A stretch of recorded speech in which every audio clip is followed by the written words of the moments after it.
स्वागत छ हजुरहरुलाई। लकडाउन जेठ 20 गतेसम्म लम्ब्याउने मन्त्री परिषदको निर्णय। कास्कीमा लकडाउनमा बाहिर 49,000 मानिस, भित्रिए 32,000। दिवस पोखरेल अमेरिकन आइडलको फाइनलमा भोटिङ खुल्ला। विद्युतीय शब्दागृह बन्द। सीमा विवाद बारे भारतले सेना प्रमुखलाई बोल्न लगाउनुको अर्थ धम्की दिनु हो। 60 इन्सपेक्टरलाई डीएसपीमा बढुवा गर्न सिफारिस। कोरोनाले विश्वभर 3,16,000 बढीको मृत्यु। यमनको पछिल्लो हिंसामा 14 जना सरकारी सैनिकको मृत्यु। अमेरिकामा अब कोरोना संक्रमण दर ह्वात्तै घट्ने भन्दै ट्रम्पले खुशी व्यक्त गरे। चीनमा कोरोना संक्रमणको दोस्रो लहर ठूलो चुनौती। दक्षिण कोरियाका स्टार जुडो खेलाडी आजीवन प्रतिबन्धमा। अब समाचार विस्तारमा। लकडाउन जेठ 20 गतेसम्म लम्बिने भएको छ। प्रधानमन्त्री निवास बालुवाटारमा बसेको मन्त्री परिषद बैठकले उच्च स्तरीय समन्वय समितिको सिफारिसको आधारमा लकडाउनको अवधि लम्ब्याउने निर्णय गरेको हो। नेपालमा कोरोनाका कारण 2 जना संक्रमितको ज्यान गएसँगै संक्रमितको संख्या पनि बढिरहेकाले संक्रमण रोक्न लकडाउनलाई निरन्तरता दिनुपर्ने समितिको सुझाव थियो। हिजो नै बसेको समितिको बैठकले लकडाउन लम्ब्याउन सरकारलाई सिफारिस गरेको हो।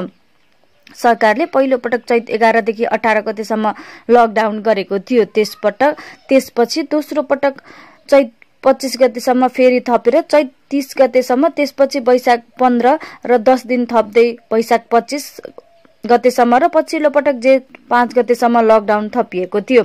नेपालमा हिजो बेलुका 8 बजेसम्म 295 जनामा संक्रमण पुष्टि भएकोमा 36 जना उपचारपछि निको भएर घर फर्किएका छन्। जिल्ला प्रहरी कार्यालय कास्कीले लकडाउनका समयमा जिल्लाबाट 48,817 जना बाहिरिएको तथ्याङ्क सार्वजनिक गरेको छ। जिल्ला प्रहरी कार्यालयले हिजो भर्चुअल पत्रकार सम्मेलन गरेर गत चैत 11 गतेदेखि वैशाख 31 सम्म जिल्लामा 32,624 मानिस बाहिरियाबाट आएको तथा साना ठूला 12,718 सवारी साधन भित्रिएको र कास्कीबाट 14,515 सवारी जिल्ला बाहिरिएको तथ्याङ्क प्रस्तुत गरेको छ। सो समयमा पासको दुरुपयोग गर्ने 273 जनालाई कास्की प्रहरीले कारबाही गरेको जनाएको छ।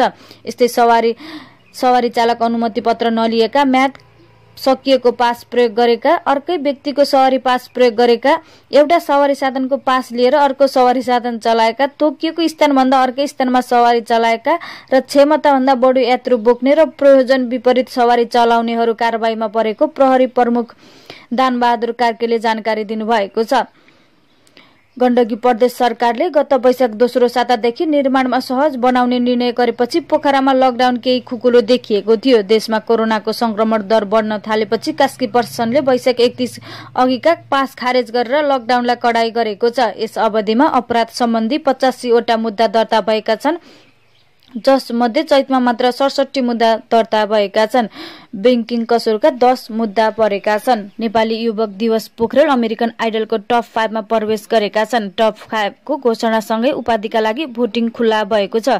दिवसले अब उपाधिका लागि फाइनल राउन्डको प्रतिस्पर्धा गर्नेछन्। फाइनल राउन्ड पनि सुरु भइसकेको छ। यसमा प्रत्येक प्रतियोगीले 2-2 वटा प्रस्तुति दिनेछन्। साथै 2 घण्टासम्म भोटिङ खुल्ला राखिनेछ। सबैभन्दा बढी भोट ल्याउने अमेरिकन आइडल घोषणा हुनेछ। कोभिड-19 को महामारीका कारण अमेरिकन आइडलको फाइनलमा सबैले आफ्नो घरबाटै प्रस्तुति दिइरहेका छन्। कोरोना भाइरस कोभिड-19 को संक्रमणका कारण मृत्यु भएका सिन्धुपाल्चोकी प्रसुति महिलाको शव शनिबार साँझ विद्युतीय शवदाह यन्त्रबाट शवदाह गरिएको छ। शवदाह गृहलाई पुनः सञ्चालन गर्न योग्य हुने गरी निर्मलीकरण नहुन्जेलसम्म यन्त्रबाट हुने शवदाह सेवा बन्द गरिएको शवदाह गृहका प्रशासकीय अधिकृत कुमार थापा मगरले जानकारी दिनुभएको छ। पशुपति क्षेत्र विकास कोषका कोषाध्यक्ष डाक्टर मिलन कुमार थापाका अनुसार शवदाहमा संलग्न कर्मचारी तथा मजदुरले यहाँ काम गर्न मानिरहेका छैनन्। शवदाह गृहका लागि शवदाह गर्ने विशेष टोली नै खटाउनु पर्ने विषयमा कोषमा छलफल गरिरहेको छ। संघीय संसद अन्तर्गतको परराष्ट्र सम्बन्ध तथा श्रम समितिका सदस्यहरूको कालापानी र लिपुलेक अतिक्रमण बारे भारत सरकारले त्यहाँको सेना प्रमुखलाई बोल्न लगाएकोमा आपत्ति प्रकट गरेका छन्। भारतीय स्थल सेनाध्यक्ष मनोज मुकुन्द नरवानेको अभिव्यक्तिको नेपाल सरकारले कूटनीतिक रूपमा खण्डन गर्नुपर्ने समिति सदस्यहरूको माग रहेको छ। सिंहदरबारमा हिजो बसेको बैठकमा समितिका सदस्य भीमबहादुर रावलले आफ्नो मन्तव्यको सुरुवातमै शुक्रबार भारतीय स्थल सेनाध्यक्ष नरवानेको अभिव्यक्तिको भर्त्सना गर्नुभएको छ। भारतीय सेनाध्यक्षले कालापानी र लिपुलेकबारे नेपाललाई कसैले उचालेको भनेका छन्। म त्यो भनाइको भर्त्सना गर्दछु उहाँले भन्नुभएको छ। कालापानी र लिपुलेक नेपालको भूमि भएकाले सरकारले जसरी पनि त्यहाँबाट भारतीय सेना फिर्ता गराउनु पर्ने राहुलको सरकारसँग माग गर्नुभएको छ। समितिका अर्का सदस्य सुरेन्द्र कुमार कार्कीले भारतले लिम्पियाधुरा, कालापानी र लिपुलेकलाई समेटेर बेग्लै नक्सा प्रकाशित गरे पनि नेपालले त्यो भूभाग सहितको नक्सा बनाउनु पर्ने बताउनु भएको छ। नक्सा 6 महिनासम्म पनि बनाउन सकेको छैन। उहाँले असन्तुष्टि व्यक्त गर्नुभएको छ। भर्खरै सरकारले कालापानीदेखि 12 किलोमिटर ओरको गागा बगरमा सशस्त्र प्रहरी बलको सीमा सुरक्षा पोस्ट राखेकामा उहाँले प्रशंसा गर्नुभएको छ। 25-30 जना प्रहरी राख्दा पनि राम्रो सन्देश गएको कार्कीले भन्नुभएको छ। यस्तै समितिका सदस्य डाक्टर दीप प्रकाश भट्टले भारत सरकारले आफ्ना स्थल सेनाध्यक्ष नरवानेलाई बोल्न लगाएकोमा आपत्ति प्रकट गर्नुभएको छ। सेना प्रमुखलाई बोल्न लगाउनुको अर्थ धम्की दिनु हो उहाँले भन्नुभएको छ। नेपाल सरकारले यसको विरोध गरोस्, सेना प्रमुखलाई बोल्न लगाउनु उचित नभएको उहाँको भनाइ थियो। भारतले लिम्पियाधुरा, कालापानी र लिपुलेक गरेर झण्डै 400 वर्ग किलोमिटर नेपालको भूमि अतिक्रमण गरेको सांसद भट्टले आरोप लगाउनु भएको छ। नेपालले कूटनीतिक रूपमा समस्या समाधानका लागि चाँडो पहल गर्न उहाँले आग्रह गर्नुभएको छ। प्रहरी प्रधान कार्यालयले 60 जना प्रहरी निरीक्षक इन्सपेक्टरलाई प्रहरी नायब उपरीक्षक डीएसपीमा बढुवा गर्न सिफारिस गरेको छ। जनपद प्रहरी समूहतर्फका इन्सपेक्टरलाई सोही समूहतर्फको डीएसपीमा बढुवाका लागि सिफारिस गरिएको प्रधान कार्यालय नक्सालले जनाएको छ। बढुवाको पहिलो नम्बरमा सुर्खेत स्थित अख्तियार दुरुपयोग अनुसन्धान आयोगको कार्यालय दरबन्दी हुनुभएका पृथ्वीनारायण ओली रहनु भएको छ। यसैगरी इलाका प्रहरी कार्यालय चापाकोट स्याङ्जाका केदार राज पन्त, अख्तियार दुरुपयोग अनुसन्धान आयोग केन्द्रीय कार्यालयका जयराम कुइकेल क्रमशः दोस्रो र तेस्रो नम्बरमा बढुवा सिफारिसमा पर्नु भएको छ। कोरोना भाइरसको संक्रमणमा कारण विश्वभर ज्यान गुमाउनेको संख्या 3,16,514 पुगेको छ। अमेरिकामा सबैभन्दा धेरै 90,973 जनाको मृत्यु भएको छ। बेलायतमा 34,636 जनाको संक्रमणका कारण ज्यान गइसकेको छ। इटालीमा 31,908, फ्रान्समा 28,108, स्पेनमा 27,650 को ज्यान गएको छ। गृहयुद्धको चपेटामा रहेको येमनमा शनिबार 14 जना विद्रोही लडाकुको ज्यान गएको छ। सरकार समर्थित फौज र पृथकतावादी समूहबीच 6 दिनदेखि दक्षिण प्रान्त अभियानमा जारी युद्धका क्रममा पछिल्लो घटना भएको हो। येमनको दक्षिणी क्षेत्रलाई अलग्याउने उद्देश्यका साथ लडिरहेको साउदर्न ट्रान्जिशनल काउन्सिल एसटीसी समर्थित पृथकतावादी फौजले सरकार समर्थित फौजको डटेर सामना गरिरहेको जनाएको छ। सरकारी फौजले दक्षिण मुख्य शहर एडेनबाट करिब 60 किलोमिटर दक्षिण स्थित जिन्जिरबारको बाहिरी इलाकालाई लक्षित गरी आक्रमण गरिरहेको छ। एकजना सरकारी सैन्य अधिकारीले नाम नबताउने शर्तमा एएफपीलाई आफ्ना तर्फबाट 14 जना लडाकु मारिएको बताएका छन्। सरकारी सैनिक मारिएको बारे पृथकतावादी सैनिक स्रोतले पनि पुष्टि गरेको छ। उनीहरूले सरकार समर्थित 40 जना सैनिकलाई कब्जामा लिनुको साथै ठूलो परिमाणमा हात हतियार बरामद गरेको बताएका छन्। पृथकतावादी एकजना कमान्डरले सरकारी फौज जिन्जिरबार नगरको भित्री भागमा पस्न नसकेको जानकारी दिएका छन्। गत अप्रिल 26 मा येमनको दक्षिणी क्षेत्रलाई पृथकतावादी समूहले स्वशासन घोषणा गरेपछिको यो पहिलो भिडन्त हो। दक्षिणी क्षेत्रमा सुरु भएको भिडन्तले राजधानी साना सहित उत्तरी क्षेत्रमा कब्जा जमाएको इरान समर्थित हुथी विद्रोही र साउदी अरेबिया समर्थित सरकारबीच जारी भिडन्तलाई थप जटिल बनाएको छ।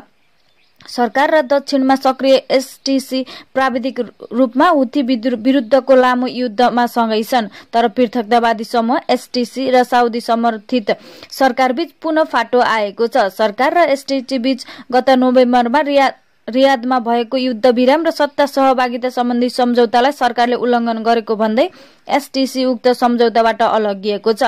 विगत 6 वर्षदेखि जारी गृह युद्धमा 10,000 को मृत्यु भइसकेको छ भने लाखौं मानिस घरबार विहीन भएका छन्। संयुक्त राष्ट्र संघले यमनको गृह युद्ध सर्वाधिक दर्दनाक मानवीय सङ्कटपूर्ण घटना भन्दै आएको छ।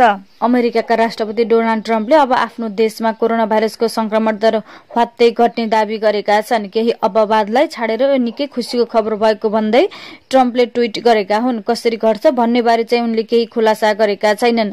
अमेरिका स्थित जोन हकिन्स विश्वविद्यालयको तथ्याङ्क अनुसार कोरोनाका कारण अमेरिकामा 79,549 जनाको मृत्यु भइसकेको छ भने त्यसै गरी 14,86,376 जनामा कोरोना संक्रमित रहेका छन्। चीनमा अहिले पनि नोभेल कोरोना भाइरसको दोस्रो लहरको ठूलो चुनौतीको सामना गरिरहेको चिनिया वरिष्ठ श्वास प्रश्वास रोग विशेषज्ञ तथा चिनिया चिकित्सा सल्लाहकार डाक्टर जोङ नानसानले चेतावनी दिएका छन्। कोरोना विरुद्धको खोप विकासमा तीव्रता दिइरहेका बेला समुदायमा इम्युनिटीको कमी भएका कारण कोरोना संक्रमणको दोस्रो लहर बढ्न सक्ने बताइएको छ। सीएनएनसँगको शनिबार गरिएको अन्तर्वार्ताका क्रममा उनले चिनियाहरूले अझै कोभिड-19 को जोखिमबाट पार नपाएको बताएका हुन्। चीनमा कोरोना संक्रमणको अवस्थामा सुधार आयो भन्दै लकडाउन खुल्ला र खुकुला बनाइएका थिए भने विद्यालय र उद्योग धन्दाहरू पुनः सञ्चालन गरिएका थिए। तर कोरोना संक्रमणको दोस्रो लहरको चुनौती नटरेको उनले बताएका छन्। पछिल्लो साता चीनमा कोरोना संक्रमणका नयाँ केसहरू देखिएका डाक्टर जोङले बताएका छन्। कोरोना प्रकोपको सुरुवात भएको वुहान, उत्तर पूर्वी हेइलोङजियान र जिलिनमा नयाँ कोरोना संक्रमितहरू फेला पारेका हुन्। फेब्रुअरीको सुरुवातमा 3,787 नयाँ संक्रमण देखिएको चीनमा एक महिनापछि फेरि कोरोना संक्रमितको अवस्था डबल डिजिटमा झरेको थियो। तर यही समयमा अमेरिकामा 47बाट उक्लिएर 22,562 मा पुगेको थियो। सन् 2008 मा ओलम्पिकमा रजत पदक जितेका दक्षिण कोरियाका स्टार जुडो खेलाडी आजीवन प्रतिबन्धमा परेका छन्। दक्षिण कोरियाको राष्ट्रिय खेल संस्थाले एक किशोरी खेलाडीमाथि यौन हिंसा गरेको आरोपमा अहिले प्रशिक्षकको भूमिकामा रहेका वाङ की चुनलाई आजीवन प्रतिबन्ध लगाएको हो। उनले बेइजिङ ओलम्पिकको प्रारम्भिक चरणमा करङ भाँचिए पनि प्रतिस्पर्धा गर्दै 73 केजी तौल समूहमा फाइनलसम्म पुगेका थिए। उनी फाइनलमा पराजित भएपछि रजत पदक पाएका थिए। किशोरीलाई यौन हिंसा गरेको आरोपमा पक्राउ परेका उनको आरोप प्रमाणित भए जेल पनि बस्नु पर्नेछ। कोरियाको जुडो संघले 31 वर्षीय वाङको खेल जीवन समाप्त भएको जनाएको छ। हाम्रो यस च्यानललाई सब्स्क्राइब गरी बेल आइकन छोई नोटिफिकेसन अल गर्नुहोला र लाइक, कमेन्ट र शेयर गर्न पनि नभुल्नुहोला। लकडाउन जेठ 20 गतेसम्म लम्ब्याउने मन्त्री परिषदको निर्णय। कास्कीमा लकडाउनमा बाहिरिए 49,000 मानिस, भित्रिए 32,000। दिवस पोखरेल अमेरिकन आइडलको फाइनलमा भोटिङ खुल्ला। विद्युतीय शब्दागृह बन्द। सीमा विवाद बारे भारतले सेना प्रमुखलाई बोल्न लगाउनुको अर्थ धम्की दिनु हो। 60 इन्सपेक्टरलाई डीएसपीमा बढुवा गर्न सिफारिस। कोरोनाले विश्वभर 3,16,000 बढीको मृत्यु। यमनको पछिल्लो हिंसामा 14 जना सरकारी सैनिकको मृत्यु। अमेरिकामा अब कोरोना संक्रमण दर ह्वात्तै घट्ने भन्दै ट्रम्पले खुसी व्यक्त गरे। चीनमा कोरोना संक्रमणको दोस्रो लहर ठूलो चुनौती। दक्षिण कोरियाका स्टार जुडो खेलाडी आजीवन प्रतिबन्धमा।